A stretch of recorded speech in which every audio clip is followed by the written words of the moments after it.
CAIRO Elders of a village in Egypt's Sinai Peninsula where militants killed 305 people in a mosque had been warned by Islamic State of Iraq and Syria ISIS operatives to stop collaborating with security forces and to suspend rituals associated with Islam's mystical Sufi movement, security officials and residents said. The latest warning came as recently as a week ago, telling villagers in AlRawdah not to hold Sufi rituals on November 2930 to commemorate the birth of the Prophet Muhammad, according to residents and the officials who work for security and military intelligence agencies operating in Sinai. Survivors recall deadly mosque attack in Egypt. Local operatives of the ISIS group's affiliate in Sinai consider Sufis to be heretics who should be killed. Ahmed Saqr, an expert on the Sinai insurgency, said militants had publicly identified the mosque, which also serves as a Sufi center, as a target months ago. He wrote on Saturday in a Facebook post that the selection of the AlRawdah Mosque as a target raises questions about those who read, analyze and prepare in our security agencies and whether anything could have been done to prevent the untold horrors. Muhammad Ibrahim, a university student from the village, said militants had warned residents a few days before Friday's attack not to collaborate with security forces. The warning, he told the Associated Press by telephone Sunday from the nearby town of Bir al-Abd, followed the detention 3 weeks ago by villagers of 3 suspected militants who were handed over to security forces. The militants also distributed leaflets several times ordering villagers not to cooperate with security forces and to abandon Sufism, he said. Another AlRawdah resident, Muhammad Darwish, 30, said militants stormed the home of village tribal leader Sheikh Hussein al-Hair twice this year. They threatened him not to hold Sufi gatherings, and last week, they came on motorbikes and asked residents not to participate in Sufi rituals, Darwish said. Egypt's military and security forces have been waging a tough and costly campaign against militants in the towns, villages and desert mountains of northern Sinai. Across the country, thousands have been arrested in a crackdown on suspected Islamists and other dissenters and government critics.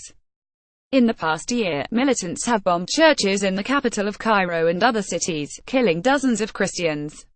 The ISIS affiliate is also believed to be behind the 2016 downing of a Russian passenger jet that killed all 224 people on board, decimating Egypt's vital tourism sector.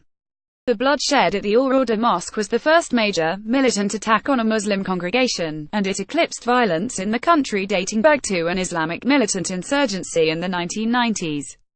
The mosque is frequented by Sufis and is the local headquarters of the prominent Sufi sect, or Tariqah, founded by the local Al-Hara clan, a branch of the powerful Al-Sawaka tribe. The deadliest attack by Muslim extremists in Egypt's modern history came less than a week before the Prophet Muhammad's birthday on Thursday.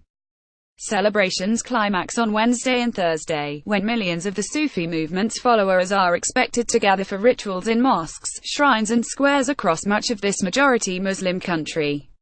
Militants from the ISIS affiliate have targeted Sufis before. Last year, they beheaded a leading Sufi religious figure, Sheikh Suleiman Abu Haraz, who was believed to be over 90 years old. They posted photos of the killing. ISIS propaganda often denounces Sufis. In the January edition of an ISIS magazine, a figure purporting to be a high-level official in the group's Sinai affiliate vowed to target Sufis, accusing them of idolatry and heretical innovation in religion, warning that the group will not permit their presence in Sinai or Egypt. Perhaps as many as 15 million Egyptians belong to Sufi orders, which hold sessions with chanting, poetry readings and ritual dancing meant to draw the faithful closer to God. Sufis also revere the tombs of holy men. Islamic hardliners view such practices as improper, even heretical, and militants in the region often destroy Sufi shrines, saying they encourage idolatry because people pray to those buried there. The austere, one-story AlRawdah Mosque sits on a main road. Its Friday prayers routinely attract villagers, travelers and workers from a nearby salt factory.